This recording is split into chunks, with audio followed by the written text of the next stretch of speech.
வேரை அறிந்தால்தான் மரத்தின் செழிப்பு புரியும். அதுபோல மொழியின் ஊடாகத்தான் இனத்தின் வளர்ச்சியும் வாழ்வியலும் வெளிப்படும்.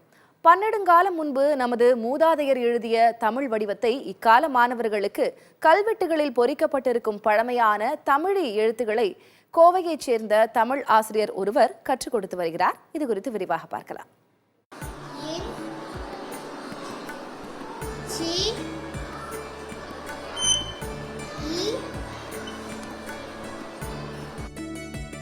கோவை மாவட்டம் காளப்பட்டி நேருநகர் பகுதியில் தனியார் துவக்கப்பள்ளி ஒன்று இயங்கி வருகிறது. இங்கு 1 முதல் 5ஆம் வகுப்பு வரை பாடம் கற்பிக்கப்படுகிறது. பல ஆண்டுகளாக இயங்கி வரும் இப்பள்ளியில் தற்போது தமிழின் முந்தைய வடிவமான தமிழ் எழுத்துகள் கற்றுக் கொடுக்கப்படுகின்றன.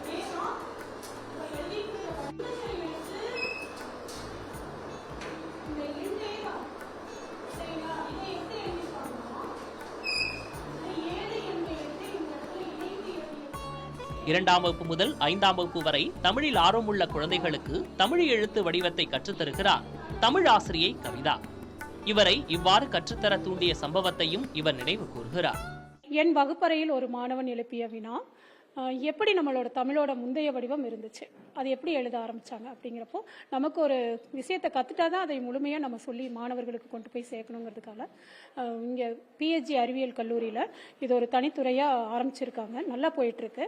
அங்கே நான் போய் இணைந்து பட்டய படிப்பை முடித்து அங்கே தமிழி, வட்டெழுத்து, கிறந்த எழுத்து, பழங்கால தமிழ் இந்த எழுத்துக்களெல்லாம் நான் கற்றுட்டேன். அப்போது அதில் எளிமையானது முதல்ல 2000 ஆண்டுகளுக்கு முன்னாடி முதல்ல கிடைத்த கல்வெட்டுக்கள் நம்ம தமிழில் தான் கிடைச்சிருக்கு. அப்போ அந்த எழுத்தை எளிமையாக இருக்கிறதுனால தொடக்கப்பள்ளி மாணவர்கள் இவர்கள், அதனால அதை ஆரம்பிச்சிருக்கோம். நல்லா ஆர்வமாக மாணவர்களும் இதை கத்துட்டு இருக்காங்க. கல்வெட்டு எழுத்துகளின் பயிற்சி மாணவர்களிடையே தமிழ் மொழி குறித்த ஆர்வத்தை மிகுதியாக்கி இருக்கிறது. தமிழை படிப்பதன் மூலம் கற்றலில் ஒரு புதிய கோணத்தையும் ஆர்வத்தையும் ஏற்படுத்தி இருப்பதாக மாணவ மாணவியர் தெரிவிக்கின்றனர்.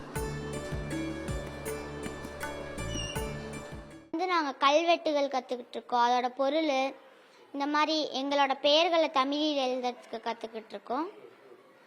இந்த மாதிரி எங்களுக்கு வர செய்யுள் பகுதியிலேருந்து அதை நாங்கள் எடுத்து தமிழில் எழுத கற்றுக்கிட்டு இருக்கோம்.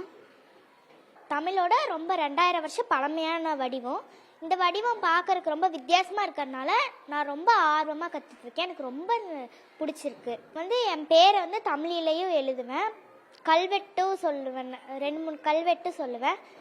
அதுக்கப்புறம் வாசிக்கவும் செய்வேன், கல்வெட்டோட செய்தியும் சொல்லுவேன். தமிழ் பயிற்சி தொல்லியல் துறை சார்ந்த ஆர்வத்தை மாணவ மாணவியர்களிடையே ஏற்படுத்துவது மட்டுமல்லாமல் 2000 ஆண்டுகளுக்கு முன்பு சேர சோழ பாண்டியர்களின் காலத்தில் கலை, இலக்கியம், தமிழர் பண்பாடு, வணிகம், ஆட்சி, கல்வி என எண்ணற்றவை குறித்து தெரிந்து கொள்ளும் உத்வேகத்தை ஏற்படுத்துகிறது என்றால் மிகையல்ல. ஏற்றுவது ஒரு தீக்குச்சி என்றாலும் ஒளிவிடப் போவது எண்ணற்ற தீபங்கள்தான். புதிய தலைமுறைக்காக ஒளிப்பதிவாளர் தீபனுடன் செய்தியாளர் சுதீஷ்.